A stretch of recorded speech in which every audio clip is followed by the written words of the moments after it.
Hello guys, welcome to our channel. आज हम class 11th के बायोलॉजी का चैप्टर नंबर 2 बायोलॉजिकल क्लासिफिकेशन का लेक्चर नंबर 2 करने जा रहे हैं, जहां पर हम किंगडम मोनेरा के बारे में पढ़ेंगे। लेकिन इसके पहले वाले लेक्चर में, लेक्चर नंबर 1 में हमने जो भी पढ़ा था हम वो फटाफट से एक बार ही रिवाइज करेंगे। ओके, तो हमने देखो, सबसे पहले तो हमने अपनी बायोलॉजिकल क्लासिफिकेशन चैप्टर के नाम को समझा था कि क्लासिफिकेशन क्या होता है। तो हमने बोला था कि यहाँ पर ऑर्गेनिज्म को ग्रुप कर दिया जाता है कैटेगरीज के अंदर based on some easy observable character. उनके कुछ कैरेक्टर्स को ऑब्जर्व करके हम उन्हें एक ग्रुप के अंदर ग्रुप कर देते हैं, यानी कि हम उसका क्या कर देते हैं, क्लासिफिकेशन। एंड बायोलॉजिकल मतलब हम लिविंग चीज़ों का क्या कर रहे हैं, क्लासिफिकेशन कर रहे हैं। ओके, तो जो सबसे पहली नॉन साइंटिफिक क्लासिफिकेशन थी वो किसके बेसिस में थी, वो बेसिस में थी यूजेस ऑफ द ऑर्गेनिज्म की कौन सा ऑर्गेनिज्म कौन से काम में आ रहा है, उस हिसाब से ऑर्गेनिजम्स को क्लासिफाई कर दिया था। फिर पहली साइंटिफिक क्लासिफिकेशन आई जो कि एरिस्टोटल ने दी थी, जिन्हें हम फादर ऑफ द बायोलॉजी और जूलॉजी भी कहते हैं। उन्होंने क्या किया था, जितने भी ऑर्गेनिज्म हमारे अर्थ के अंदर प्रेजेंट है उनको प्लांट एंड एनिमल के अंदर क्लासिफाई कर दिया था। प्लांट, ठीक है, प्लांट को मॉर्फोलॉजी के हिसाब से ट्री, श्रब्स एंड हर्ब्स के अंदर क्लासिफाई कर दिया था, और एनिमल को जिनके पास रेड ब्लड है उनको क्लासिफाई कर दिया था अलग, और जिनके पास रेड ब्लड नहीं है उनको अलग क्लासिफाई कर दिया था। एरिस्टोटल के ड्रॉबैक ये थे कि उन्होंने लिटिल जैसे हमारे बैक्टीरिया हो गए, ठीक है, माइकोप्लाज्मा हो गए, ये सारे ऑर्गेनिज्म को कोई कैटेगरी के अंदर रखा नहीं। भले ही हमारे आंखों से ना दिखते हो, लेकिन ये है तो उन्होंने इन्हें नहीं क्लासिफाई किया था। फिर आई हमारी टू किंगडम क्लासिफिकेशन जो कि कैरोलस लीनियस ने दी थी, based on the presence and absence of the cell wall. तो उन्होंने दो किंगडम दिए थे, kingdom Plantae and kingdom Animalia. Plantae के अंदर उन्होंने बैक्टीरिया को रख दिया था कि उसके अंदर सेल वॉल था, इसीलिए उन्होंने प्लांटे के अंदर रख दिया था। कॉरेरा, फिर fungi, algae, bryophyte, pteridophyte, angiosperm, gymnosperm, mycoplasma को भी यहाँ पर कहाँ रख दिया था, प्लांटे के अंदर। और एनिमेलिया किंगडम के अंदर उन्होंने प्रोटोजुआ को रखा था, अमीबा को रखा था, मंकी, ह्यूमन, क्राइजोफाइट, ये सबको कहाँ रख दिया था, प्रोटोजुअन के अंदर रख दिया था। ड्रॉबैक ये था टू किंगडम क्लासिफिकेशन का कि उन्होंने प्रोकैरियोटिक एंड इकैरियोटिक ऑर्गेनिज्म को एक ही किंगडम के अंदर रख दिया। किंगडम प्लांटे के अंदर बैक्टीरिया भी रख दिया और एंजियोस्पर्म भी रख दिया। यूनिसेलुलर एंड मल्टीसेलुलर ऑर्गेनिज्म को भी एक किंगडम में रख दिया। ऑटोट्रॉपिक और हेटेरोट्रॉपिक को भी रख दिया। और माइकोप्लाज्मा, जिसमें सेल वॉल नहीं होती, खुद ही बोला कि प्लांट किंगडम के अंदर मैं वैसे ऑर्गेनिजम्स को रखूंगा जिनमें सेल वॉल नहीं, जिनमें सेल वॉल होती है लेकिन माइकोप्लाज्मा की सेल वॉल नहीं होती, और उन्होंने उसको किसके अंदर रख दिया, किंगडम प्लांटे के अंदर रख दिया। दूसरी बात ये कि जो लाइकेन था, ठीक है, लाइकेन, उन्होंने लाइकेन को एक अलग ऑर्गेनिज्म बता दिया, जबकि लाइकेन एक अलग ऑर्गेनिज्म नहीं होता, वो सिम्बायोटिक एसोसिएशन होता है between the algae and the fungi. ठीक है, तो ये हमारी क्या थी, टू किंगडम क्लासिफिकेशन। फिर आई थ्री किंगडम क्लासिफिकेशन जिसमें किंगडम प्रोटिस्टा को इंट्रोड्यूस किया गया। फिर आई हमारी फोर किंगडम क्लासिफिकेशन जिसमें किंगडम मोनेरा को इंट्रोड्यूस किया गया। फिर आई हमारी फाइव किंगडम क्लासिफिकेशन जो कि किसने दी थी, आर.एच. विटेकर ने दी थी 1969 के अंदर। और उन्होंने क्या क्या चीज़ें कंसिडर की थी, सेल का टाइप, बॉडी की organisation, mode of nutrition, reproduction and phylogenetic relationships, ये सारी चीज़ें उन्होंने कंसिडरेशन में ली थी। फाइव किंगडम क्लासिफिकेशन में पांच किंगडम कौन कौन से थे, Monera, protista, fungi, Plantae and animalia. Monera के अंदर उन्होंने सारे यूनिसेलुलर प्रोकैरियोट्स को रख दिया, प्रोटिस्टा के अंदर यूनिसेलुलर इकैरियोट को, ठीक है। फिर फंगी के अंदर उन्होंने फंगीज को रख दिया, जितनी भी फंगीज थी मल्टी सेलुलर होती है मोस्टली, ठीक है, एक एक्सेप्शन होता है ईस्ट का। फिर हमारे प्लांटे और देन एनिमेलिया, जिनका हमारा पूरा अलग चैप्टर है, उन्होंने ये पांच किंगडम दी। फिर आई हमारी सिक्स किंगडम क्लासिफिकेशन जिसमें क्या हुआ था कि इसको थ्री डोमेन सिस्टम भी कहते थे। इधर पे Monera, protista, fungi, Plantae, animalia. तो मोनेरा किंगडम को उन्होंने दो के अंदर क्लासिफाई कर दिया था, आर्के बैक्टीरिया एंड यू बैक्टीरिया। और जितने भी हमारे प्रोटिस्टा, फंगी, प्लांटे, एनिमेलिया थे ये सारे इकैरियोटिक थे, यानी कि आर्के बैक्टीरिया, यू बैक्टीरिया और इकैरियोटिक, इनको क्या कर दिया, तीन डोमेन बना दिया और कहा कि ये थ्री डोमेन सिस्टम है। और डोमेन क्या होता है, एक बिगर टेक्सा होता है देन किंगडम। तो इतना ही हमने लेक्चर नंबर 1 के अंदर पढ़ा था। आज हम करने जा रहे हैं किंगडम मोनेरा के बारे में पढ़ेंगे। मोनेरा तो अगर हम बात करें तो हमने क्या बोला था, किंगडम मोनेरा के अंदर हम कौन से ऑर्गेनिज्म रखते हैं, यूनिसेलुलर ऑर्गेनिज्म रखते हैं, और साथ ही वो कैसे होते हैं, प्रोकैरियोट्स होते हैं, यूनिसेलुलर होते हैं और प्रोकैरियोट ऑर्गेनिज्म को हम कहाँ रखते हैं, किंगडम मोनेरा के अंदर रखते हैं। प्रोकैरियोट्स का मतलब तो पता है, जिनके पास वेल डिफाइंड न्यूक्लियस नहीं होती, मेम्ब्रेन बाउंड ऑर्गेनल नहीं होती, तो उनको हम कहाँ रखते हैं, किंगडम मोनेरा के अंदर रखते हैं। फिर हमने क्या देखा कि किंगडम मोनेरा जो होते हैं तो उनके अंदर सबसे ज़्यादा क्या पाए जाते हैं, बैक्टीरिया। किंगडम मोनेरा के ऐसा कह लो सोल मेंबर, ठीक है, यानी कि किंगडम मोनेरा के अंदर हमें सबसे ज़्यादा क्या देखने को मिलेंगे, बैक्टीरिया। इसलिए हम कहते हैं कि जो बैक्टीरिया है वो क्या है, सोल मेंबर है किंगडम मोनेरा का। ठीक है, तो हम यहाँ पे लिखेंगे कि बैक्टीरिया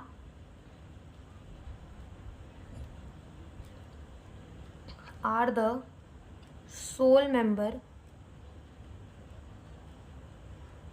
ऑफ किंगडम मोनेरा। ठीक है, किंगडम मोनेरा का सोल मेंबर कौन है, बैक्टीरिया। बैक्टीरिया क्या है, किंगडम मोनेरा का सोल मेंबर। ठीक है, यानी कि सबसे ज़्यादा मोनेरा किंगडम के अंदर क्या पाए जाते हैं, बैक्टीरिया। अब हो सकता है कि ये बैक्टीरिया हमें हमारी आंखों से ना दिख रहे हो, लेकिन ये हमारे चारों तरफ होंगे, हमारी हवा में, हमारी पेन में, हमारी बुक में, ठीक है, हमारे ऊपर, हमारे शरीर के अंदर, हमारे शरीर के बाहर, यानी कि बैक्टीरिया हर जगह पाए जाते हैं। तो ये कैसे होते हैं, कॉस्मोपॉलिटन होते हैं। इसका मतलब कॉस्मोपॉलिटन का मतलब होता है कि ऐसे ऑर्गेनिजम्स जो कि हर जगह पाए जाते हैं। ठीक है, तो हम यहाँ पे लिखेंगे कि ये क्या होते हैं, दे आर कॉस्मोपॉलिटन। इसका मतलब अकर एवरीवेयर, हर जगह ये हमको देखने को मिल जाते हैं, इसलिए हम इसको क्या कहते हैं, कॉस्मोपॉलिटन कहते हैं। ठीक है, तो ये हमारे कैसे होते हैं, कॉस्मोपॉलिटन। इनफैक्ट हमारे हैंडफुल ऑफ द सॉइल के अंदर, इसका मतलब आप एक मुट्ठी अगर मिट्टी भी उठाएंगे तो उस मुट्ठी भर मिट्टी के अंदर हंड्रेड्स ऑफ बैक्टीरिया हमें देखने को मिल जाएंगे। ठीक है, तो हम लिखेंगे इन handful of soil can have hundreds of bacteria। एक मुट्ठी मिट्टी के अंदर भी कितने बैक्टीरिया हो सकते हैं, हंड्रेड्स ऑफ बैक्टीरिया हमें देखने को मिल सकते हैं। अब बैक्टीरिया जो होते हैं वो बहुत ज़्यादा अबंडेंट होते हैं। अबंडेंट का मतलब वो बहुत ज़्यादा संख्या में होते हैं, बहुत ज़्यादा प्रेजेंट होते हैं, तो उनको हम क्या कहते हैं कि वो बहुत ज़्यादा क्या होते हैं, abundant. Bacteria are very abundant, बहुत ज़्यादा हमें ये आसपास देखने को मिलते हैं, मतलब देखने को तो नहीं मिलते लेकिन ये बहुत ज़्यादा होते हैं, इस वजह से इनको क्या कह दिया जाता है कि ये बहुत ज़्यादा क्या है, अबंडेंट है। अब हमारे बैक्टीरिया के 4 शेप देखने को मिलते हैं जो कि हमें कॉमनली देखने को मिल जाते हैं। अगर माइक्रोस्कोप में देखा जाए तो वो 4 शेप है, कोकस, बैसिलस, विब्रो एंड स्पाइरलम। ठीक है, ये 4 शेप हमें देखने को मिल जाते हैं, तो हम यहाँ पर लिखते हैं उनके 4 शेप्स। ठीक है, तो शेप्स के अंदर जो सबसे पहला शेप आता है वो कौन सा आता है, कोकस। कोकस जो होता है वो कैसा होता है, स्पेरेरिकल, ठीक है, स्पीयर जैसे शेप का होता है, तो उसको क्या कह देते हैं, कोकस। फिर उसके बाद हमारा दूसरा आता है बैसिलस। ठीक है, तो बैसिलस का मतलब होता है बल्ले जैसी शेप का, ठीक है, बैट जैसी शेप का, तो ऐसा कुछ वो दिखता है, तो इसको हम क्या कह देते हैं, बैसिलस। और यहाँ पर क्या प्रेजेंट होता है, एंडोस्पोर। ठीक है, यहाँ क्या प्रेजेंट होता है, एंडोस्पोर प्रेजेंट होता है। ठीक है, तो ये हो गया बैसिलस। तीसरा जो शेप हमें देखने को मिलता है वो क्या देखने को मिलता है, विब्रियो। विब्रियो का मतलब होता है कॉमा शेप, ऐसे कॉमा जैसा शेप का होता है। ठीक है, कैसा शेप का होता है, कॉमा जैसी शेप का होता है, तो इसको हम कह देते हैं विब्रियो कह देते हैं। क्या कह देते हैं, विब्रियो। और फोर्थ हमें कौन से शेप का देखने को मिलता है, स्पाइरल जैसा, ठीक है, स्प्रिंग की तरह शेप का देखने को मिलता है, तो हम इसको क्या कह देते हैं, स्पाइरलम। स्पाइरलम ये ऐसी स्प्रिंग सी शेप का होता है। और यहाँ पर क्या प्रेजेंट होते हैं, फ्लैजेला। तो यहाँ लेबल हम कर देते हैं, ये क्या है, फ्लैजेला है। क्या है, फ्लैजेला। ठीक है, तो इतना हमने देख लिया। तो हमने क्या बोला, किंगडम मोनेरा के अंदर हमें क्या देखने को मिलेंगे, सबसे ज़्यादा बैक्टीरिया। बैक्टीरिया जो है वो क्या है, सोल मेंबर है किंगडम मोनेरा का। कॉस्मोपॉलिटन होता है, इसका मतलब वो हर जगह पाए जाते हैं। हैंडफुल ऑफ दी सॉइल के अंदर हमें हंड्रेड्स ऑफ बैक्टीरिया देखने को मिल जाएंगे।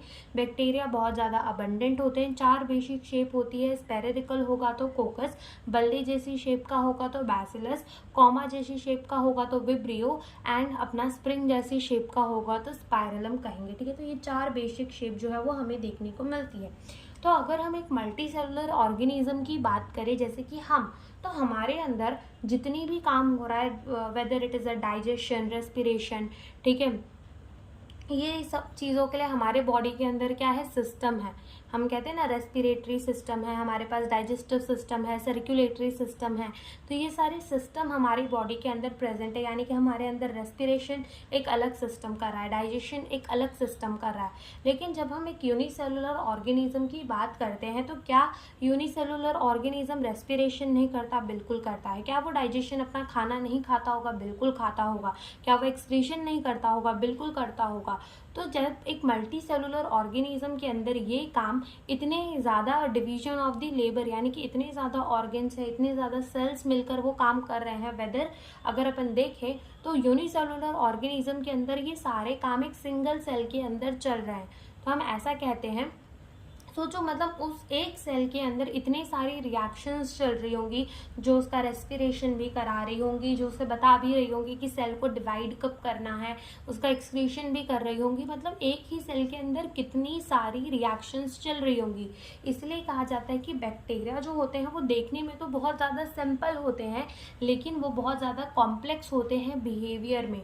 अब यहाँ पर behaviour, they are complex in behaviour, तो किस रिस्पेक्ट में कहा गया है? मेटाबॉलिक रिएक्शंस के रिस्पेक्ट में कहा गया है कि they are very complex in behaviour, क्योंकि सेल्स के अंदर इतनी सारी रिएक्शन चल रही होती है एक ही टाइम पे, इसलिए उनको क्या कह दिया जाता है? They are very complex in behaviour. तो हम यहाँ लिखेंगे बैक्टीरिया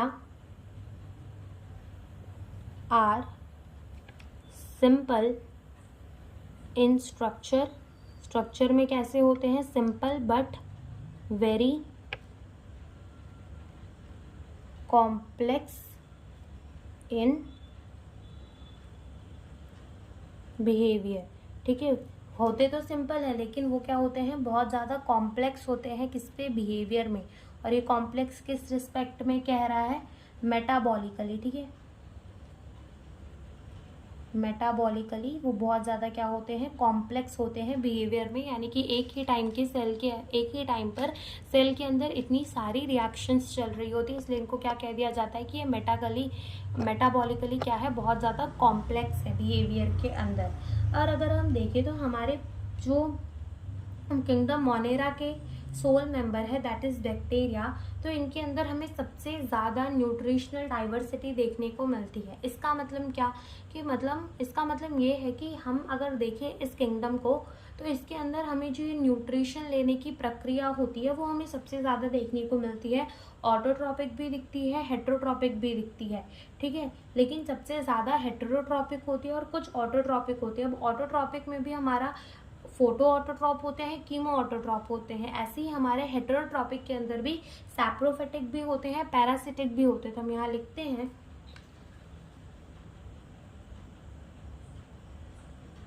ऐसे लिख लो, prokaryotes has high nutritional diversity.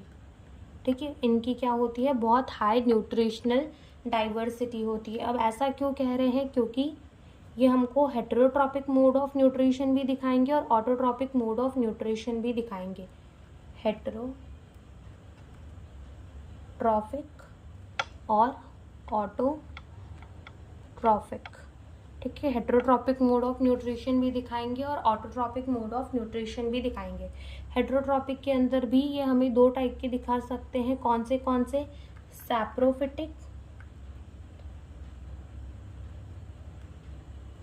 Saprophytic और पैरासिटिक। और ऐसे ही ऑटोट्रॉपिक के अंदर हमें कौन कौन से दिखाएंगे? फोटो ऑटोट्रॉप, और ऐसे ही हमें क्या दिखाएंगे? ये कीमो ऑटोट्रॉप।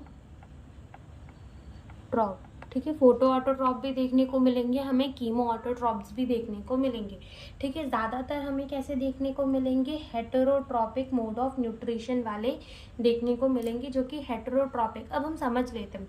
सबसे पहले हेटेरोट्रॉपिक का मतलब होता है कि वो जो है वो डिपेंड करते हैं डेड और डिकेइंग मैटर में अपने खाने के लिए, whether it is a plant और एनिमल, ठीक है। वो डेड और डिकेइंग मैटर पे, यानी कि ऐसा हम कह सकते हैं कि वो दूसरों के ऊपर डिपेंडेंट होते हैं अपने खाने के लिए।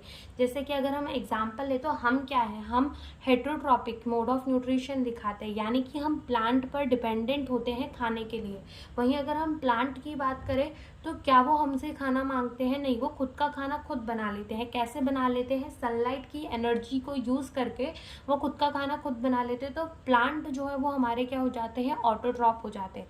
हेटेरोट्रॉप के अंदर सैप्रोफिटिक का मतलब वो होता है कि सैप्रोफिटिक ऑर्गेनिजम्स वो ऑर्गेनिजम्स होते हैं जो कि सड़े और मरी हुई चीज़ों पे ग्रो करते हैं, ठीक है। और वो क्या करते हैं, जितना भी ऑर्गेनिक मैटर प्रेजेंट होता है लिविंग चीज़ के अंदर, उसको कन्वर्ट कर देते हैं इनऑर्गेनिक चीज़ के अंदर, ठीक है, इनऑर्गेनिक मैटर के अंदर कन्वर्ट कर देते हैं। अपन इसको डीकम्पोजर्स भी कह सकते हैं। वेरस पैरासिटिक जो होते हैं वो क्या करते हैं, ऑर्गेनिज्म के या तो अंदर रहते हैं, अगर अंदर रहेंगे तो उनको कहते हैं एंडो पैरासाइट, बाहर रहते हैं तो उसको कहते हैं एक्सो पैरासाइट। जो कि हम ये सारी चीज़ें अभी बाद में लिखेंगे जब हम इसको डिटेल में पढ़ेंगे, ठीक है। तो पैरासिटिक का मतलब होता है कि वो ऑर्गेनिज्म के ऊपर क्या करता है, ऑर्गेनिज्म के ऊपर रहता है और उसी से न्यूट्रिशन जो है डिराइव करता है, जैसे कि लाइस जू है, ठीक है। तो वो क्या करते हैं, हमको मारते थोड़ी है लेकिन हमारे सर के ऊपर रहकर अपना न्यूट्रिशन ले लेते, तो वो पैरासाइट हो जाता है एक टाइप का, ठीक है। और ऑटोट्रॉपिक के अंदर फोटो ऑटोट्रॉप का मतलब क्या होता है कि वो सनलाइट की एनर्जी को यूज करके अपना खाना बना रहा है। और कीमो ऑटोट्रॉप का मतलब ये होता है कि वो केमिकल्स को, इनऑर्गेनिक केमिकल्स को यूज करके अपना खाना बना रहा है, तो वो हमारा क्या हो जाता है, कीमो ऑटोट्रॉप हो जाता है, जो कि हम आगे लिखेंगे।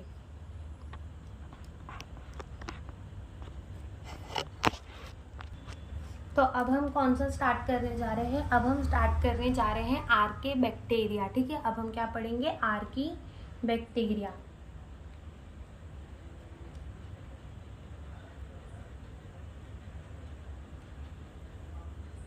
आर्के बैक्टीरिया, ठीक है। तो अगर हम देखिए आर्के बैक्टीरिया, तो ये सबसे ज़्यादा पुराने बैक्टीरिया होते हैं, ठीक है। ये सबसे ज़्यादा पुराने होते हैं और इनको हम एक्सट्रीमोफाइल्स भी कहते हैं। क्यों हम इसको और एक्सट्रीमोफाइल्स क्यों कहते हैं, क्योंकि ये हमें एक्सट्रीम्स जगह पर, एक्सट्रीम का मतलब होता है ऐसी जगह पर, हमारे जो आर्के बैक्टीरिया है वो ऐसी जगह पर पाए जाते हैं जहाँ पर कोई अदर ऑर्गेनिज्म नहीं पाया जा सकता। जैसे कि एकदम खौलते हुए, एकदम कम, यानी कि एकदम एसिडिक वाली, एसिडिक जहाँ पर पीएच बहुत ज़्यादा कम होता है वैसी जगह में देखने को मिल जाते हैं, ठीक है। एकदम खौलते हुए पानी में हमें देखने को मिल जाते हैं, ठीक है। स्नोज में देखने को मिल जाते हैं, जहाँ पर कीचड़ होता है वहाँ देखने को मिल जाते हैं, यानी कि एकदम एक्सट्रीम्स जगह में रहते हैं, इसलिए हम इसको और क्या कह देते हैं, एक्सट्रीमोफाइल्स कह देते हैं। तो हम यहाँ लिखेंगे कि they are very old bacteria, ठीक है। ये बैक्टीरिया कैसे होते हैं, बहुत ज़्यादा ओल्ड होते हैं, तो हम क्या कर लेंगे कि ये क्या है, बहुत ओल्ड बैक्टीरिया है। और हम इसको क्या कहते हैं, अल्सो नोन एज, इसको और क्या कहते हैं हम, एक्सट्रीम मोफाइल्स, ठीक है। ये क्या होते हैं, एक्सट्रीमोफाइल्स होते हैं। इसका मतलब क्या कि ये एक्सट्रीम जगह पर रहते हैं। आगे हम लिखेंगे कौन कौन से एक्सट्रीम जगह पर रहते हैं ये।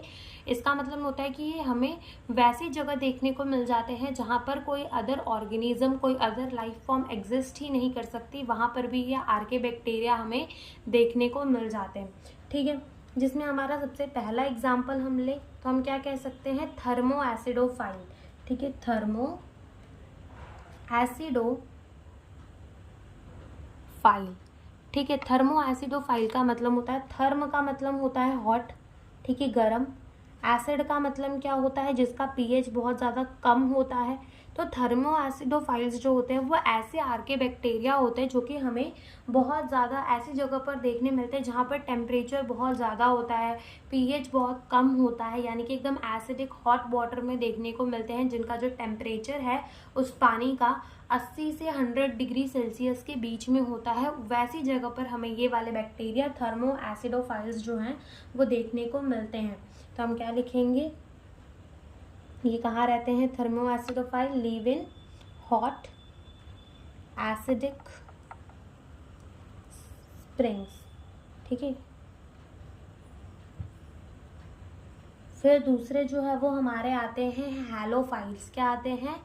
हैलोफाइल्स।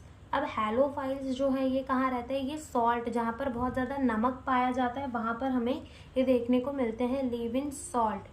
ठीक है, नमक के अंदर हमारे कौन से बैक्टीरिया देखने को मिलते हैं? हैलोफाइल्स। अब ये हैलोफाइल्स जो है, जैसे कि हमें थर्मो एसिडोफाइल से ये तो समझ में आ रहा था कि गर्म जगह और एसिड वाली जगह पर ये हमें देखने को मिलते हैं, वैसे ही हैलोफाइल्स हमें कैसे सॉल्ट के अंदर, मतलब इसका नाम कैसे रिलेट किया गया हैलोफाइल से, वो समझते हैं। तो अगर हम देखें सॉल्ट, तो सॉल्ट को हम क्या कहते हैं? NaCl कहते हैं। अब Cl क्या है? Cl हमारा एक हैलोजन है। ठीक है, Cl क्या है? हमारा एक हैलोजन है, इसीलिए इसको क्या कह दिया जाता है? हैलोफाइल कह दिया जाता है। कहाँ रहते हैं? ये सॉल्ट्स के अंदर रहते हैं, यानी कि सॉल्ट लविंग बैक्टीरियाज होते हैं। तीसरे जो हमारे आते हैं वो होते हैं मिथानोजन। तो इसके भी नाम से ही पता चल रहा है कि ये कहाँ रहते होंगे। एक तो मीथेन का मतलब होता है हमारा CH4 यानी कि मीथेन, एंड जन का मतलब क्या होता है? जनरेट। ठीक है, क्या होता है? जनरेट, यानी कि ये हमारी मीथेन जनरेटिंग बैक्टीरिया होते हैं। ठीक है, ये हमारे क्या होते हैं? मीथेन जनरेटिंग बैक्टीरिया, यानी कि ऐसे बैक्टीरियाज होते हैं जो कि मीथेन जनरेट करते हैं। ठीक है, तो हम उनको क्या कह देते हैं? मिथानोजन कह देते हैं। ठीक है, ये कहाँ देखने को मिलते हैं? जहाँ पर मार्शी एरिया, यानी कि जहाँ पर कीचड़ होता है, जहाँ ऑक्सीजन कम होता है। ठीक है, ऑक्सीजन कम होता है, वैसी जगह पर ये हमें देखने को मिलते हैं। ठीक है, कहाँ रहते हैं? Live in marshy area. Marshy areas के अंदर ये हमें देखने को मिलते हैं। और क्या काम करते हैं? मीथेन जनरेट करते हैं, मीथेन को बनाते हैं, इसलिए हम इसको क्या कह देते हैं? मिथानोजन कह देते हैं।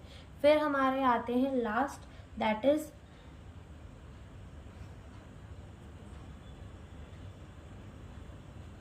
मतलब इसके आगे का जो एग्जाम्पल है वो हमारी NCERT के अंदर तो दिया नहीं हुआ है, लेकिन हम लिख ही लेते हैं। वो है हमारा बैरोफाइल। ठीक है, बैरोफाइल्स। अब ये जो बैरोफाइल्स होता है, तो बार का मतलब क्या होता है? हमारा प्रेशर। ठीक है, बार का मतलब क्या होता है? प्रेशर। तो ये हमें ना ऐसी जगह पर देखने को मिलते हैं जहाँ पर प्रेशर जो है बहुत ज़्यादा होता है, यानी कि ये प्रेशर लविंग बैक्टीरिया होते हैं। ठीक है, ये हमारे क्या होते हैं? Pressure loving bacteria. ठीक है, ये हमारे क्या होते हैं? प्रेशर लविंग बैक्टीरिया होते हैं। ठीक है, कहाँ देखने को मिलते हैं? इन डीप ओशंस। ठीक है, जहाँ पर डीप ओशंस में हमें ये, ओशंस के एकदम नीचे हमें ये बैक्टीरिया देखने को मिल जाते हैं। यानी कि हमें ये समझ में आ रहा है कि हमारे आर्के बैक्टीरिया ऐसी जगहों पर पाए जा रहे हैं जहाँ पर कोई और ऑर्गेनिज्म जो है वो जी नहीं सकता। ठीक है, जहाँ पे कोई और ऑर्गेनिज्म एग्जिस्ट नहीं कर सकता, वहाँ पर भी हमारे आर्के बैक्टीरिया जो है वो क्या कर रहे हैं? एग्जिस्ट कर रहे हैं। लेकिन कैसे? आर्के बैक्टीरिया जो है वो इतने एक्सट्रीम हैबिटेट्स में एग्जिस्ट कैसे कर रहे हैं? कुछ तो उनके पास अलग होगा बाकी के ऑर्गेनिज्म से, या फिर बाकी के और यूबैक्टीरिया से। ठीक है, और कोई प्रोकार्योटिक सेल से कुछ तो इसके पास अलग होगा जो इसकी हेल्प कर रहा होगा कि ये इतने एक्सट्रीम हैबिटेट्स के अंदर रह सके। और वो क्या है? वो है सेल वॉल। इसकी जो सेल वॉल होती है वो इसको हेल्प करती है एक्सट्रीम हैबिटेट्स में रहने के लिए। तो हम यहाँ पे लिखेंगे कि how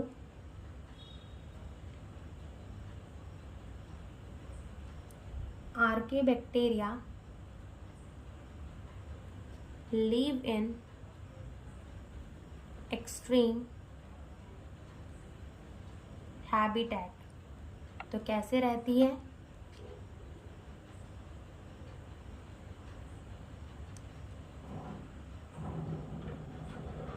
they have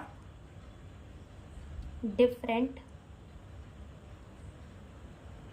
cell wall. इनकी जो सेल वॉल होती है वो बाकी के बैक्टीरिया से अलग होती है, जो इनको हेल्प करती है ताकि ये एक्सट्रीम हैबिटेट्स में भी रह सके। जैसे कि अगर अपन बात करें सेल वॉल की, तो अभी इस मोनेरा किंगडम के अंदर ही हमें एक और बैक्टीरिया पढ़ना है, यू बैक्टीरिया। तो आर्के बैक्टीरिया तो हम पढ़ ही रहे, लेकिन अगर हम बात करें यू बैक्टीरिया की, तो ये जो यू बैक्टीरिया होते हैं ये एक्सट्रीम हैबिटेट्स में नहीं रह पाते। ठीक है, लेकिन हमारे जो आर्के बैक्टीरिया होते हैं वो एक्सट्रीम हैबिटेट्स में रह जाते हैं। तो जो हमारे यू बैक्टीरिया होते हैं इनके पास हमारी ऐसी वाली सेल वॉल नहीं पाई जाती जैसी हमारी आर्के बैक्टीरिया के पास पाई जाती हो। अगर अपन बात करें यू बैक्टीरिया की तो इसकी सेल वॉल जो होती है वो किसकी बनी होती है, म्यूरिन की। वेरएज अगर अपन बात करें यू बैक्टीरिया की बात करें तो उसकी सेल वॉल जो है वो किसकी बनी हुई होती है, म्यूरिन की। और आर्के बैक्टीरिया की सेल वॉल किसकी बनी हुई होती है, सुडो म्यूरिन की। किसकी बनी हुई होती है, सुडो म्यूरिन की बनी हुई होती है। तो ऐसा इसमें हमें क्या देखने को मिल जाता है, सबसे पहला तो हमें इसके अंदर क्या देखने को मिल जाते हैं, ईथर के बॉन्ड देखने को मिल जाते हैं। ठीक है, here ether bond is present. ठीक है, यहाँ पे हमें ईथर के बॉन्ड देखने के मिल जाते हैं। और दूसरा यहाँ पर हमें ब्रांच लिपिड देखने को मिल जाते हैं। Here branched lipid is found। ठीक है, यहाँ पर हमें ब्रांच लिपिड देखने को मिल जाते हैं। और क्या देखने को मिल जाते हैं, ईथर के बॉन्ड देखने को मिल जाते हैं। और यही इसकी सेल वॉल को अलग बनाते हैं बाकी के बैक्टीरिया से। और इसी सेल वॉल की वजह से आर्के बैक्टीरिया जो है वो एक्सट्रीम हैबिटेट्स में रह पाता है। ठीक है, आर्के बैक्टीरिया कहाँ रह पाता है, एक्सट्रीम हैबिटेट्स के अंदर भी रह पाता है। ठीक है, अब यहाँ पर हमने एक चीज़ जो है वो मिस कर दी। और वो क्या मिस कर दिया हमने मिथानोजन के बारे में ये मिस कर दिया कि जो हमारा मिथानोजन है वो मार्शी एरियाज के अंदर तो रहता ही है, साथ ही साथ वो गट में रहता है रूमिनेंट एनिमल की, जैसे कि हमारे काउज हो गई, बफेलो हो गई। ठीक है, तो इनके गट में रहता है। ठीक है, और जब हमारी ये जो काऊ और बफेलो है, ठीक है, वो क्या करती है, एक्सक्रीशन करती है, यानी कि डंक बनाती है। तो इनके डंक के अंदर हमें ये बैक्टीरियाज देखने को मिलते हैं जो कि किसमें हेल्प करते हैं, गोबर गैस फॉर्मेशन में हेल्प करते हैं। ठीक है, तो यहाँ पे हम लिख देते हैं, जगह तो नहीं है लेकिन हम गोबर गैस लिख देते हैं जिससे कॉन्सेप्ट याद आ जाएगा। ओके, तो हमने क्या बोला कि ये जो मिथानोजन है वो हमें guts of the several ruminant animal के अंदर देखने को मिलेंगे। ठीक है, एनिमल के गट के अंदर देखने को मिलेंगे, जैसे कि काउज एंड बफेलो। और इसीलिए इन एनिमल के डंग जो है वो यूज आते हैं गोबर गैस फॉर्मेशन में। तो ये हमारे क्या हो गए, आर्के बैक्टीरिया। ठीक है, अब यहाँ पर हमारा आर्के बैक्टीरिया होता है खत्म। अब हम क्या पढ़ेंगे, यू बैक्टीरिया को पढ़ेंगे। अब यू का मतलब ही क्या होता है, सच्चा। ठीक है, इसका मतलब क्या है कि हमारा ये जो यू बैक्टीरिया है वो क्या है, एक सच्चा बैक्टीरिया है। तो अगर अपन देखें तो यू बैक्टीरिया जो होते हैं इनके पास क्या होती है, एक रिजिड सेल वॉल होती है जो कि किसकी बनी हुई होती है, म्यूरिन की। और म्यूरिन को ही क्या कहते हैं, पेप्टिडोग्लाइकेन भी कहते हैं। और इनके पास फ्लैजिला भी होता है। अगर बैक्टीरिया मोटाइल होगा तो उसके पास फ्लैजिला भी यहाँ पर हमें देखने को मिलता है। ठीक है, ये भी कैसे होते हैं, कॉस्मोपॉलिटन होते हैं, यानी कि ये पानी में, हवा में, मिट्टी में, हमारे बॉडी के अंदर, हमारे बॉडी के बाहर, हर जगह हमें देखने को मिल जाते हैं। तो ये भी हमारे क्या होते हैं, कॉस्मोपॉलिटन होते हैं। तो पहले हम इतना लिख लेते हैं कि यू बैक्टीरिया जो होते हैं इनके पास क्या होती है, कैरेक्टरिस्टिक रिजिड सेल वॉल, जो कि किसकी बनी हुई होती है, म्यूरिन की। And flagella if bacteria is motile. अगर बैक्टीरिया मोटाइल होता है तो इसके पास क्या प्रेजेंट होती है, फ्लैजिला भी प्रेजेंट होती है। ये कैसा होता है, कॉस्मोपॉलिटन। अब कॉस्मोपॉलिटन का मतलब तो समझ में आता होगा, यानी कि जो हर जगह पाया जाए उसको क्या कह देते हैं, कॉस्मोपॉलिटन। यह हमारी बॉडी के सरफेस में पाया जाएगा। ठीक है, बॉडी के सरफेस में पाया जा सकता है। और कहाँ पाया जा सकता है, हमारी बॉडी के अंदर पाया जा सकता है। ठीक है, बॉडी इनसाइड या फिर इनसाइड द बॉडी वहाँ पाया जाएगा। वाटर के अंदर पाया जाता है, एयर के अंदर पाया जाता है, सॉइल के अंदर पाया जाता है। तो ये हमारा क्या हो जाता है, कॉस्मोपॉलिटन होता है, यानी कि ये हमें हर जगह देखने को मिल जाता है। अब ये जो बैक्टीरिया है वो हमारे फ्रेंड भी हो सकते हैं और हमारे एनिमी भी हो सकते हैं। यानी कि फ्रेंड वो होता है जो हमें काम आ जाए, कोई चीज़ के हमारे काम आ जाए। ठीक है, तो ये हमारा फ्रेंड भी हो सकता है और हमारा एनिमी भी, फ्रेंड भी हो सकता है। कुछ बैक्टीरियाज जो होते हैं वो बहुत ज़्यादा हेल्पफुल होते हैं ह्यूमन के काइंड्स के लिए, यानी कि ह्यूमन की काम आते हैं बहुत ज़्यादा हमारे डे टू डे लाइफ में। अगर तुम बात करो कर्ड की, दही की, तो दही के अंदर क्या पाए जाते हैं, लैक्टिक एसिड बैक्टीरिया। तो ये जो लैक्टिक एसिड बैक्टीरिया होते हैं या फिर जिन्हें हम कहते हैं लैक्टोबैसिलस या फिर जिन्हें हम लैब भी कह देते हैं, तो ये वाले जो बैक्टीरिया होते हैं ये हेल्प करते हैं कर्ड फॉर्मेशन में। ये क्या करते हैं, पार्शियली डाइजेस्ट कर देते हैं मिल्क के प्रोटीन को और उसे किसमें कन्वर्ट कर देते हैं, कर्ड के अंदर कन्वर्ट कर देते हैं। तो ये हमारे काम आ गए। तो ये लैक्टिक एसिड बैक्टीरिया क्या हमारे फ्रेंड की तरह काम आएगा, बिल्कुल बिल्कुल ये हमारे किसकी तरह काम आएगा, फ्रेंड की तरह। फिर एंटीबॉडी फॉर्मेशन में भी ये बहुत ज़्यादा काम करते हैं, जैसे कि हमारा स्ट्रेप्टोमाइसिन, ठीक है। तो ये जो हमारा स्ट्रेप्टोमाइसिन नाम का बैक्टीरिया होता है ये एंटीबॉडी फॉर्मेशन में हेल्प करता है। अब एंटीबॉडी का मतलब होता है, एंटी का मतलब होता है अगेंस्ट और बॉडी का मतलब होता है लाइफ, यानी कि ये अगेंस्ट लाइफ होता है, यानी कि लाइफ के खिलाफ, जीवन के खिलाफ। लेकिन ये हमारे जीवन के खिलाफ ना होकर किसके जीवन के खिलाफ होता है, बैक्टीरिया के।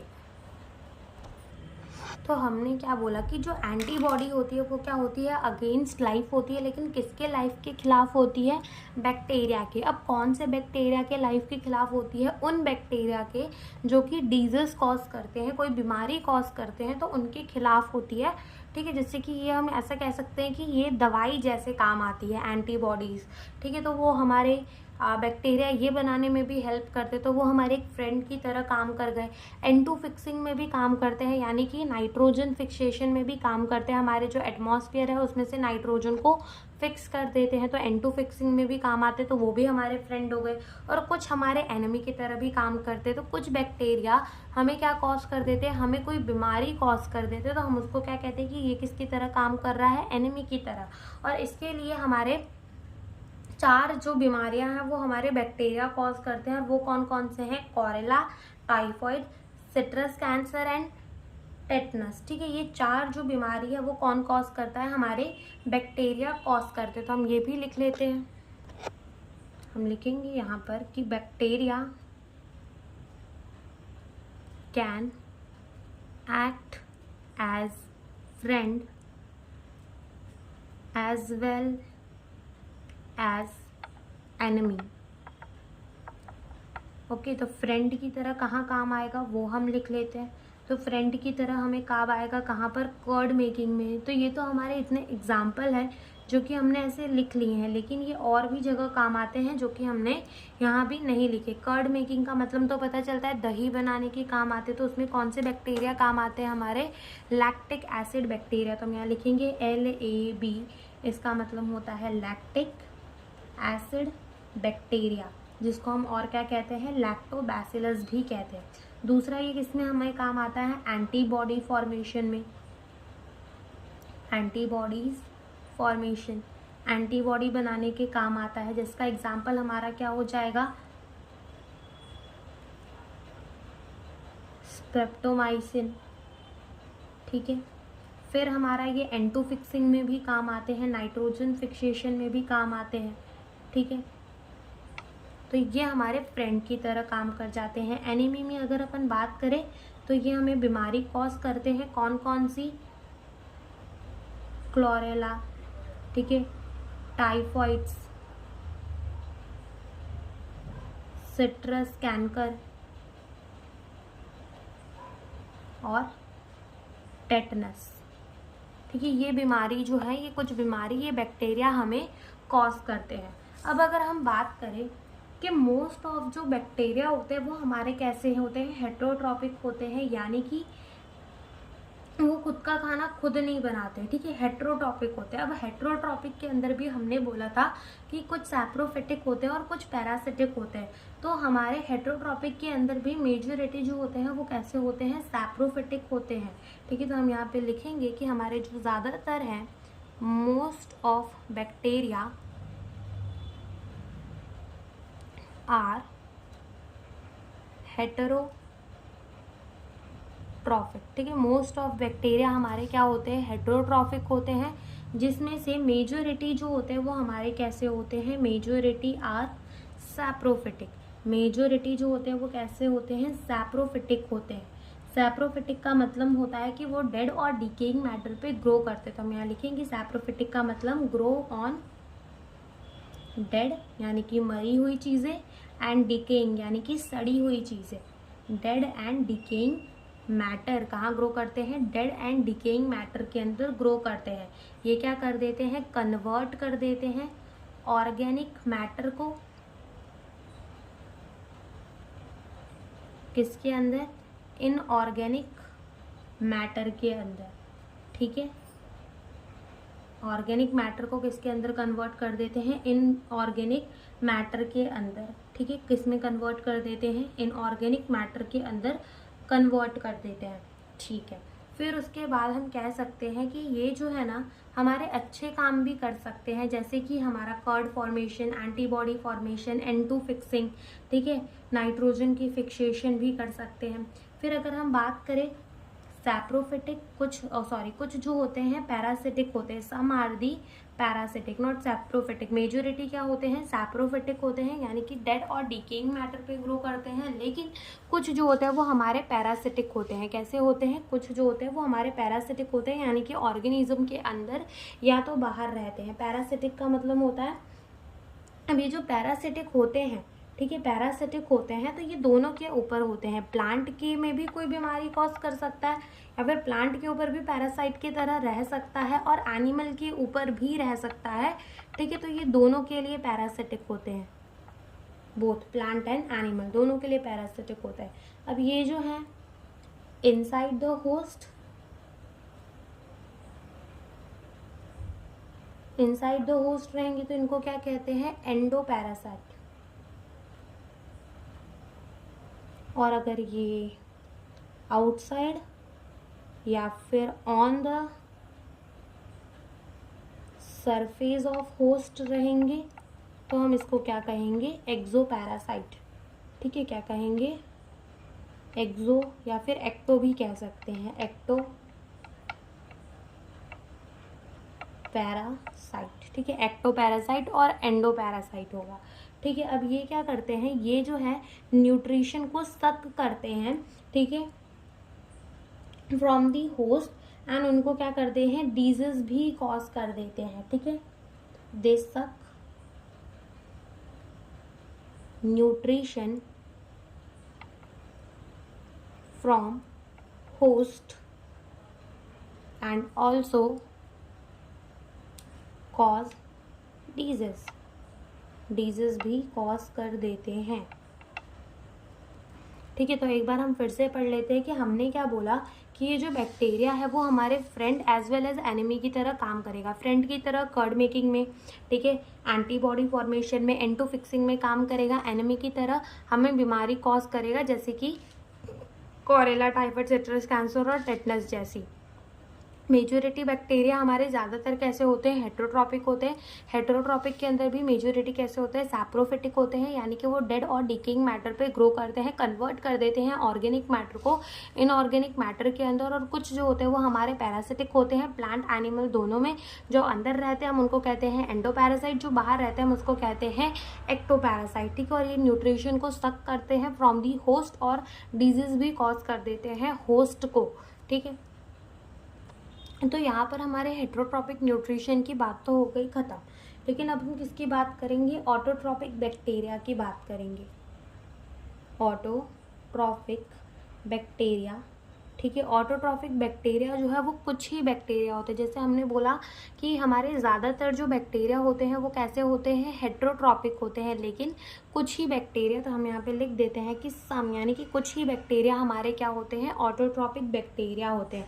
ऑटोट्रॉपिक के अंदर हमने बोला था कि हमारा कौन कौन सा हो सकता है? फोटोसिंथेटिक ऑटोट्रॉप हो सकता है और केमोसिंथेटिक ऑटोट्रॉप भी हो सकता है। तो पहले हम किसके बारे में पढ़ेंगे? फोटोसिंथेटिक, ठीक है, फोटोसिंथेटिक ऑटोट्रॉप के बारे में पढ़ेंगे। तो यहाँ पर फोटोसिंथेटिक ऑटोट्रॉप के अंदर क्या होता है? लाइट एनर्जी यूज होती है, ठीक है, और हमारा क्या बनता है? फूड बनता है। यानी कि हम लिखेंगे कि लाइट एनर्जी इज यूज्ड। यहाँ पर क्या यूज्ड होती है? लाइट एनर्जी, यानी कि जो सनलाइट से एनर्जी मिलती है उसी को यूज कर क्या बना दिया जाता है? खाना बना दिया जाता है। जैसे कि हमें इसका एग्जाम्पल क्या देखना है? साइनोबैक्टीरिया। ठीक है, साइनोबैक्टीरिया। ये साइनोबैक्टीरिया जो है ये क्या करता है, लाइट एनर्जी को यूज करता है और अपना खाना बना लेता है खुद से। ऐसे ही अगर हम बात करें केमोसिंथेटिक की,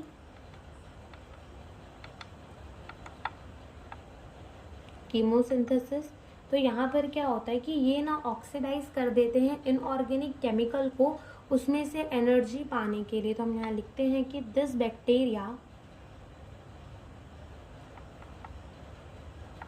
oxidise inorganic chemical to get energy. ठीक है, एनर्जी पाने के लिए ये क्या करते हैं, ऑक्सीडाइज कर देते हैं इनऑर्गेनिक केमिकल को। तो अपना ये जो साइनोबैक्टीरिया है और इसका एक और नाम है that is blue green algae. क्या नाम है इसका, ब्लू ग्रीन एल्गे। अब इसका नाम ही खाली ब्लू ग्रीन एल्गे है, लेकिन है एक्चुअल में क्या, ये एक बैक्टीरिया है, साइनोबैक्टीरिया। ठीक है, नाम इसका खाली ब्लू ग्रीन एल्गे है, लेकिन ये एल्गी नहीं है, ये क्या है, बैक्टीरिया है। अब इसका नाम क्यों ब्लू ग्रीन एल्गे रख दिया गया, क्योंकि इसके पास जो है हमें क्या देखने को मिलता है, क्लोरोफिल ए। ठीक है, क्या देखने को मिलता है, क्लोरोफिल ए, क्लोरोफिल ए देखने को मिलता है। इसके लिए इसको और क्या कह देते हैं, ब्लू ग्रीन एल्गे भी कह सकते। तो अब ये जो हमारा BGA है यानी कि ब्लू ग्रीन एल्गे, ये अलग अलग फॉर्म में एग्जिस्ट कर सकता है। कैसे हो सकता है कि ये एक अकेला सिंगल रहे, ठीक है, अकेला सिंगल रहे। हो सकता है कि ये अपनी पूरी एक कॉलोनी बना ले, ठीक है, हो सकता है ये अपनी पूरी एक कॉलोनी बना ले, ऐसे अपने सारे सेल्स को जोड़ जोड़ कर, एक एक सेल्स को जोड़ जोड़ कर। हो सकता है कि ये जो हमारा बैक्टीरिया है यानी कि जो ब्लू ग्रीन एल्गे है वो एक अकेला है, तो वो क्या यूनिसेलुलर, तो सिंगल भी रह सकता है। हो सकता है अपनी पूरी कॉलोनी बनाकर रहे, तो हम इसको कहेंगे कॉलोनियल। और हो सकता है वो ऐसे चेन जैसा स्ट्रक्चर बना दे, तो हम इसको क्या कहेंगे, फिलामेंटस। ठीक है, क्या कहेंगे, फिलामेंटस। ठीक है, फिलामेंटस फॉर्म के अंदर भी रह सकता है, चेन जैसे बन के भी रह सकता है। तो अगर अपन इसकी हैबिटेट की बात करें कि ये जो साइनोबैक्टीरिया है वो हमें कहाँ कहाँ देखने को मिल जाएगा, तो साइनोबैक्टीरिया हमें फ्रेश वाटर के अंदर देखने को मिल जाएगा। ठीक है, साथ में ये हमें मराइन वाटर के अंदर भी देखने को मिल जाएगा, मराइन वाटर के अंदर भी। ये हमें टेरेस्ट्रियल भी देखने को मिल जाएगा, यानी कि ज़मीन में, लैंड में। ठीक है, टेरेस्ट्रियल भी पाया जाता है। ठीक है, अगर अपन बात करें तो ये काम क्या करते हैं, ठीक है, ये काम क्या करते हैं, तो ये दे फिक्स N2, क्या फिक्स करते हैं, नाइट्रोजन को फिक्स करते हैं। कहाँ पर, इन हेट्रोसिस्ट सेल। ठीक है, हेट्रोसिस्ट सेल के अंदर ये क्या करते हैं, नाइट्रोजन को फिक्स करते हैं। कैसे फिक्स करते हैं वो अभी हम आगे देखेंगे। हेट्रोसिस्ट सेल होता क्या है वो भी समझेंगे कि हेट्रोसिस्ट सेल के अंदर ये कैसे हमारे नाइट्रोजन को फिक्स करते हैं। बात करें यहाँ पर कीमोसिंथेटिक के अंदर, तो हमने कहा कि ये बैक्टीरिया जो है वो इनऑर्गेनिक सब्सटेंस को, इनऑर्गेनिक केमिकल्स को ऑक्सीडाइज कर देते हैं। क्यों, ताकि उनको एनर्जी मिल जाए। जैसे मान लो ये क्या है, हमारी कोई ऑर्गेनिक चीज़ है, तो ये इसको क्या कर देंगे, इनऑर्गेनिक में बनाएंगे। ठीक है, इनऑर्गेनिक के अंदर कन्वर्ट करेंगे, एंड जब इनऑर्गेनिक के अंदर कन्वर्ट करेंगे तो इनको मिलेगा NH2CH2। तो ये NH2CH2 जितनी भी इनऑर्गेनिक चीज़ें मिल रही हैं, इसी को ऑक्सीडाइज कर कर क्या बना लेंगे, ATP बना लेंगे, यानी कि एनर्जी बना लेंगे। तो ये हमारी होती है कीमोसिंथेटिक, यानी कि कीमोसिंथेसिस, यानी कि केमिकल को यूज़ करता है, इनऑर्गेनिक चीज़ों को यूज़ करता है एनर्जी बनाने के लिए। ठीक है, अब यहाँ पर हमने क्या पढ़ना है, एक बैक्टीरिया को पढ़ना है। ठीक है, हमारे एक साइनोबैक्टीरिया के फॉर्म को ही पढ़ना है, लेकिन फिलामेंटस वाले फॉर्म को पढ़ना है, जिसको हम क्या कहते हैं, नॉस्टॉक कहते हैं। ठीक है, जिसमें हमें हेट्रोसिस्ट सेल समझना है। तो हम लिखेंगे example of N2 fixation in filamentous cyanobacteria, that is in किसके अंदर हमें देखने को है, नॉस्टॉक। ठीक है, नॉस्टॉक के अंदर हमें ये देखना है। तो नॉस्टॉक क्या है, साइनोबैक्टीरिया ही है, फिलामेंटस साइनोबैक्टीरिया है। तो अब होता क्या है कि देखो, जैसे मान लो हमने बोला कि हमारा जो नॉस्टॉक है वो कैसा है, फिलामेंटस है। तो पहले तो हम इसका क्या बना देते हैं, एक फिलामेंट बना देते हैं। ठीक है, ये दूसरा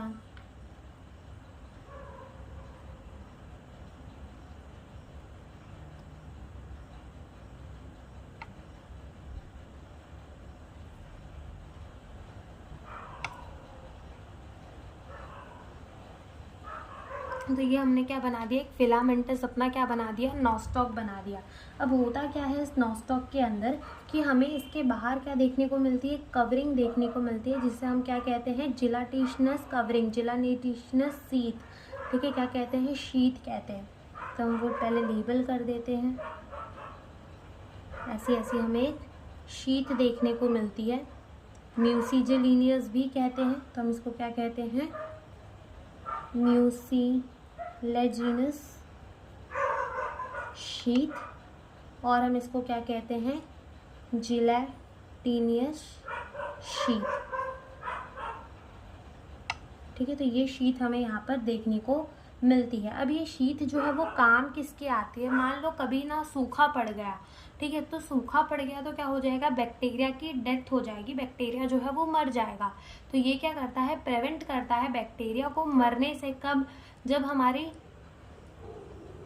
बहुत ज़्यादा क्या होता है, सूखा पड़ जाता है, ठीक है, यानी कि बैक्टीरिया को, तो हम ऐसा लिख सकते हैं कि ये क्या करता है, प्रिवेंट करता है बैक्टीरिया को, प्रिवेंट डेसिकेशन, जिसका मतलब क्या होता है, ड्राइंग, बैक्टीरिया को सूखने से बचाता है, ठीक है, प्रोटेक्शन के काम आता है, हम ऐसा भी कह सकते हैं। अब यहाँ पर ये क्या है, हमारे वेजिटेटिव सेल्स हैं, किसके, बैक्टीरिया के, जहाँ पर ये क्या करेगा, खुद का खाना खुद बनाएगा, अपना फोटोसिंथेसिस करेगा। ये हमारे क्या है, वेजिटेटिव सेल है, जहाँ पर ये फोटोसिंथेसिस करेगा।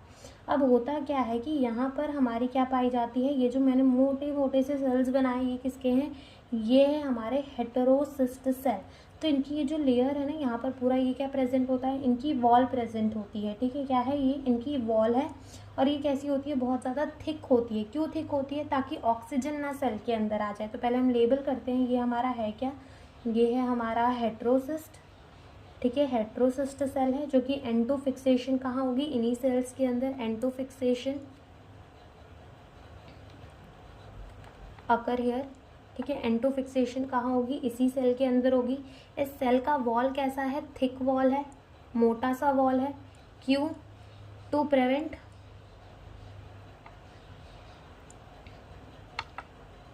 एंट्री ऑफ ऑक्सीजन, ऑक्सीजन की एंट्री को रोकने के लिए यहाँ क्या है, बहुत मोटी इनकी वॉल है। अब ऐसा क्यों ऑक्सीजन की एंट्री हमें रोकनी है कि सेल के अंदर हम ऑक्सीजन को नहीं जाने दे सकते, क्योंकि ये जो ऑक्सीजन है, जो हमारा नाइट्रोजन फिक्सेशन का एंजाइम होता है, यानी कि जो एंजाइम इस सेल के अंदर प्रेजेंट होता है, जो कि नाइट्रोजन की फिक्सेशन करवाता है, उसको कहते हैं नाइट्रोजिनेज। तो ये जो O2 है, यानी कि ये जो ऑक्सीजन है, ये इनहिबिट कर देता है एक्टिविटी ऑफ द नाइट्रोजनेज। यानी कि ऐसा मान लो कि ये जो हमारा ऑक्सीजन है वो नाइट्रोजनस एंजाइम के साथ मिलकर नाइट्रोजनस एंजाइम को क्या कर देता है, खराब कर देता है, जिसके वजह से वो जो नाइट्रोजनस एंजाइम है वो नाइट्रोजन को फिक्स नहीं कर पाता, ठीक है। इसके वजह से इसकी क्या होती है, बहुत ज़्यादा थिक वॉल होती है। तो हम यहाँ लिखेंगे, ये क्या करता है, inhibit activity, inhibit the activity of nitrogenase, ठीक है, ये क्या करता है, इनहिबिट कर देता है एक्टिविटी ऑफ द नाइट्रोजिनेज। तो यही हमारा क्या है, नॉस्टॉक है। इसके बाद हमारा बचता है रिप्रोडक्शन इन बैक्टीरिया और माइकोप्लाज्मा को पढ़ना, तो वो भी हम पढ़ लेते हैं। तो अब हम क्या देखेंगे, रिप्रोडक्शन इन बैक्टीरिया। तो अब ये जो बैक्टीरिया के अंदर रिप्रोडक्शन है वो अलग अलग कंडीशंस में अलग अलग होता है। जब बैक्टीरिया को फेवरेबल कंडीशंस मिल रही हो, यानी कि जो जो चीज़ बैक्टीरिया को चाहिए वो बैक्टीरिया को मिल रही हो, तो हम उसको क्या कह देते हैं, वो फेवरेबल कंडीशंस में है, ठीक है। उसको जितना पानी चाहिए, जितनी सनलाइट चाहिए, जितना उसको खाना चाहिए, ठीक है, वो सारी फेवरेबल कंडीशन उससे मिल रही है, उससे उसका अच्छा रहने का जगह मिल रहा है, ठीक है, सारी फेवरेबल कंडीशन मिल रही हैं, तब बैक्टीरिया अलग तरीके से रिप्रोड्यूस करेगा। और जब अनफेवरेबल कंडीशन होंगी, यानी कि जो बैक्टीरिया को चाहिए वो बैक्टीरिया को नहीं मिल रहा होगा, तो बैक्टीरिया अलग तरीके से रिप्रोड्यूस करेगा, ठीक है। तो हम पहले लिखेंगे कब, इन फेवरेबल कंडीशन, कि जब उसको सब कुछ मिल रहा हो, सारी चीज़ें उसी के पक्ष में चल रही हो, जैसा वो चाहता हो वैसा हो रहा हो, तो हम उसको क्या कहेंगे, फेवरेबल कंडीशंस कहेंगे। तो फेवरेबल कंडीशन के अंदर बैक्टीरिया कैसे रिप्रोड्यूस करेगा, बाइनरी फिजन दिखाएगा। तो यहाँ पे हम क्या लिखेंगे, इन फेवरेबल कंडीशन क्या चलेगी, बाइनरी फिजन चलेगी। क्या चलेगी, बाइनरी फिजन चलेगी। कैसे चलेगी, अब मान लो जैसे कि हमारा क्या है, एक बैक्टीरिया का सेल है, इसके अंदर इसका क्या प्रेजेंट है, न्यूक्लियोइड प्रेजेंट है, ठीक है, यानी कि इसका क्या प्रेजेंट है, डीएनए प्रेजेंट है। ठीक है, अब ये क्या करेगा, ये इसका क्या है, न्यूक्लियोइड है। ठीक है, अब यहाँ पर क्या हो जाएगी, रेप्लिकेशन हो जाएगी। ये अपने न्यूक्लियोइड को क्या कर लेगा, डबल कर लेगा, उसकी रेप्लिकेशन कर लेगा।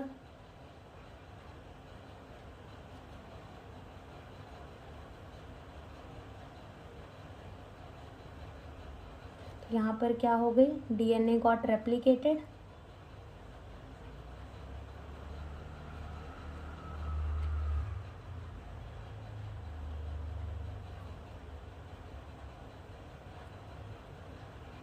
DNA got replicated. अब ये क्या करेगा, डिवाइड कर जाएगा, 2 सेल्स बना देगा अलग अलग। एक न्यूक्लियोइड इसे दे देगा और दूसरी न्यूक्लियोइड दूसरे डॉटर सेल को दे देगा। ठीक है, तो हम ये क्या लिखेंगे, ये क्या है, डॉटर सेल। तो एक न्यूक्लियोइड एक डॉटर सेल को दे दी गई और दूसरी न्यूक्लियोइड दूसरे डॉटर सेल को दे गई, तो ये हो गई बाइनरी फिजन। अब दूसरी बात आती है इन अनफेवरेबल कंडीशन की, जब कंडीशंस उसके फेवर में नहीं होंगी, किसके, उसके बैक्टीरिया के फेवर में नहीं होंगी, तो क्या हो रहा होगा, तब किस तरीके से रिप्रोडक्शन हो रही होगी, हम वो समझते हैं। तो तब रिप्रोडक्शन कैसे हो रही होगी, बाय स्पोर फॉर्मेशन। ठीक है, स्पोर फॉर्मेशन के हेल्प से हो रही होगी। ओके, और फिर तीसरी हमारी टाइप की रिप्रोडक्शन आती है जिसको कहते हैं हम primitive type of sexual reproduction, या फिर जिसे हम क्या कहते हैं, कंजुगेशन। ठीक है, primitive type of sexual reproduction, या फिर जिसे हम क्या कहेंगे, कंजुगेशन। अब यहाँ पर क्या होता है कि यहाँ पर एक्चुअल वाली सेक्सुअल रिप्रोडक्शन नहीं चल रही होगी, क्योंकि ये चल ही नहीं सकती। क्यों नहीं चल सकती, क्योंकि एक तो बैक्टीरिया एक सिंगल सेल ऑर्गेनिज्म, दूसरा वो क्या है, प्रोकैरियोट है। तो कहाँ से उसके गैमेट बनेंगे और कहाँ से सेक्सुअल रिप्रोडक्शन होगी। ठीक है, बस थोड़ी सी इज्जत देने के लिए क्या कह दिया गया है कि हाँ भाई तुम सेक्सुअल रिप्रोडक्शन कर रहे हो, लेकिन ये एक्चुअल में कोई भी सेक्सुअल रिप्रोडक्शन होती नहीं है। एक्चुअल में होता क्या है कि जैसे कि cell the unit of life के अंदर आपने पढ़ा होगा कि बैक्टीरिया के अंदर हमें क्या देखने को मिलता है, प्लाज्मिड, जो कि क्या होता है, एक एक्स्ट्रा क्रोमोसोमल डीएनए होता है। बैक्टीरिया को एक यूनिक फिनोटिपिक कैरेक्टर देता है। ठीक है, बैक्टीरिया को एक कैरेक्टर देता है और उसका न्यूक्लियोइड से कोई लेना देना नहीं होता, तो वो प्लाज्मिड हमें बैक्टीरिया के अंदर देखने को मिलता है। अब क्या करते हैं, 2 बैक्टीरिया पास पास आते हैं और वो क्या बना देते हैं, एक जगह बना देते हैं जिससे साइटोप्लाज्म दोनों ही बैक्टीरिया के कनेक्ट हो जाते हैं। फिर क्या होता है कि प्लाज्मिड का एक स्ट्रैंड उठ के कहाँ चला जाता है, दूसरे बैक्टीरिया के अंदर चला जाता है। और दूसरे बैक्टीरिया के अंदर, अब हमने कहा था कि जो प्लाज्मिड है वो इंडिपेंडेंट है न्यूक्लियोइड से। ठीक है, और वो सेल्फ रेप्लिकेटिंग है, यानी कि वो खुद रेप्लिकेट भी कर सकता है, अपनी रेप्लिकेशन बना सकता है। तो जो प्लाज्मिड का एक स्ट्रैंड कहाँ चला जाता है, दूसरे बैक्टीरिया के अंदर, तो वो दोनों ही स्ट्रैंड क्या करते हैं, फिर से डबल स्टैंडर्ड बना देते हैं खुद को, डबल स्टैंडर्ड प्लाज्मिड बन जाता है और वो दोनों बैक्टीरिया के पास क्या हो जाते हैं, प्लाज्मिड हो जाते हैं, जिसको हम क्या कहते हैं, कंजुगेशन या फिर primitive type of the sexual reproduction. कैसे हम देखते हैं, तो देखो मान लो जैसे कि ये क्या है, हमारा एक बैक्टीरिया है। ये बैक्टीरिया के पास क्या प्रेजेंट है, उसका न्यूक्लियोइड प्रेजेंट है। ठीक है, उसका न्यूक्लियोइड प्रेजेंट है और उसके पास यहाँ पे क्या प्रेजेंट है, उसकी प्लाज्मिड भी प्रेजेंट है। ठीक है, अब इसके अंदर प्लाज्मिड प्रेजेंट है तो हम इसको क्या कहेंगे, फर्टिलिटी प्लाज्मिड। क्या कहेंगे हम इसको, फर्टिलिटी प्लाज्मिड, यानी कि F+, फर्टिलिटी प्लाज्मिड, यानी कि इस बैक्टीरिया के अंदर क्या है, हमारा प्लाज्मिड प्रेजेंट है, तो हम इसको क्या कर देंगे, फर्टिलिटी प्लाज्मिड। ऐसा ही दूसरा बैक्टीरिया आया। अब इस दूसरे बैक्टीरिया के पास क्या है, अपना न्यूक्लियोइड तो है ही, लेकिन इसके पास प्लाज्मिड नहीं है, तो हम इसको क्या कहेंगे, फर्टिलिटी नेगेटिव, यानी कि इसके पास इसका प्लाज्मिड नहीं है। अब क्या होगा कि ये लोग करेंगे रिप्रोडक्शन, तो होगा क्या कि यहाँ पर एक लिंक बनेगी। ठीक है, यहाँ पर इनका न्यूक्लियोइड है, ये इसका क्या है, प्लाज्मिड। अब प्लाज्मिड की जो ये वाली स्ट्रैंड है वो यहाँ से उठकर कहाँ चली गई है, यहाँ से उठकर कहाँ चली गई है, इस बैक्टीरिया के अंदर चली गई है। तो ये जो प्रोसेस हो रही है इसी को क्या कहते हैं, कंजुकेशन कहते हैं। अब होगा क्या, जब थोड़े समय बाद देखा जाएगा तो ये कंजुकेशन जो है वो ख़त्म हो जाएगी और ये हमारा बैक्टीरिया 1 और ये हमारा क्या है, बैक्टीरिया 2। ठीक है, अब ये वाला बैक्टीरिया, इनके न्यूक्लियोइड तो इनके पास ही है। अब प्लाज्मिड क्या है, सेल्फ रेप्लिकेटिंग, तो ये रेप्लिकेट करके फिर से डबल स्टैंडर्ड हो जाएगा। सेम ये भी रेप्लिकेट करके, एक स्टैंड यहाँ चला गया था ना, तो ये भी रेप्लिकेटेड करके क्या हो जाएगा, डबल स्टैंडर्ड। अब यहाँ पर ये भी फर्टिलिटी प्लाज्मिड हो जाएगा और ये भी फर्टिलिटी प्लाज्मिड हो जाएगा। ठीक है, तो ये क्या होती है, primitive type of the sexual reproduction, जो कि एक्चुअल में नहीं होती, नाम खाली इनको ऐसा दे दिया गया है। तो ये रिप्रोडक्शन इन बैक्टीरिया हमारा होता है खत्म। अब यहाँ पे हमारा बचा है एक last topic, that is mycoplasma. क्या बचा है हमारा, माइकोप्लाज्मा। अब अगर हम बात करें माइकोप्लाज्मा की, तो ये हमारा क्या है, स्मॉलेस्ट लिविंग सेल, यानी कि सबसे छोटा, दुनिया का सबसे छोटा सेल जो है वो क्या है, हमारा माइकोप्लाज्मा है। ठीक है, अगर हम बात करें माइकोप्लाज्मा की लेंथ की, तो वो कितनी होती है हमारी, 0.3 माइक्रोमीटर। वहीं अगर हम बात करें इसकी साइज की, तो वो कितनी होती है, 0.1 माइक्रोमीटर। ठीक है, तो हम यहाँ पे लिखते हैं कि ये हमारा क्या है, स्मॉलेस्ट लिविंग सेल, सबसे छोटा सेल है, स्मॉलेस्ट लिविंग सेल, जिसकी लेंथ कितनी होती है, 0.3 माइक्रोमीटर, और जिसकी साइज कितनी होती है, 0.1 माइक्रोमीटर। ठीक है, इनमें सेल वॉल क्या प्रेजेंट होता है, नहीं प्रेजेंट होता। ठीक है, इनमें सेल वॉल नहीं प्रेजेंट होता, तो हम यहाँ लिखेंगे कि सेल वॉल इनके अंदर क्या है, नहीं प्रेजेंट है। इसका मतलब इनके अंदर सेल वॉल जो है वो एब्सेंट है। और यही किसका ड्रॉबैक बना था, टू किंगडम क्लासिफिकेशन का, कि जब इसके अंदर सेल वॉल थी ही नहीं तो कैरस लिनियस ने इनको कैसे प्लांट किंगडम के अंदर रख दिया था। इनके अंदर तो सेल वॉल है ही नहीं। ठीक है, तो सेल वॉल तो इनके अंदर नहीं हो सकती, तो यहाँ पर ये क्या कर सकते हैं, अपने शेप को चेंज कर सकते हैं। अगर अपन बात करें सेल वॉल की, तो सेल वॉल जो है वो कैसा होता है, एकदम कड़क होता है, रिजिड होता है। ठीक है, जिसके वजह से हमारे सेल जो है वो अपना शेप नहीं चेंज कर पाते। लेकिन जब इसके पास सेल वॉल है ही नहीं, तो प्लाज्मा मेम्ब्रेन तो होती है फ्लेक्सिबल। ठीक है, तो यहाँ पर ये अपने शेप को चेंज कर सकता है। तो हम यहाँ लिखेंगे शेप कैन चेंज। ठीक है, शेप जो है ये अपनी शेप को चेंज कर सकता है, और जो ये अपने शेप को चेंज कर सकता है तो इसको क्या कह दिया जाता है, जोकर ऑफ प्लांट किंगडम। क्या कह दिया जाता है इसको, जोकर ऑफ प्लांट किंगडम।